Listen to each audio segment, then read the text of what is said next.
عزیز سلام، خسته نباشید.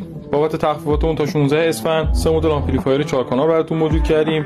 یه مدلش برند ام بی آگوستی که مدل 6185 3270 واته.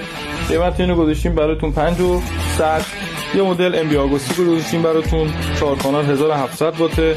قیمت اینم براتون گذاشتیم 4600. یه مدل هم برند تورنادو 4 تا 50 واته. اینم براتون گذاشتیم 3100. در صورت تمایل دایرکت در خدمتتون هست.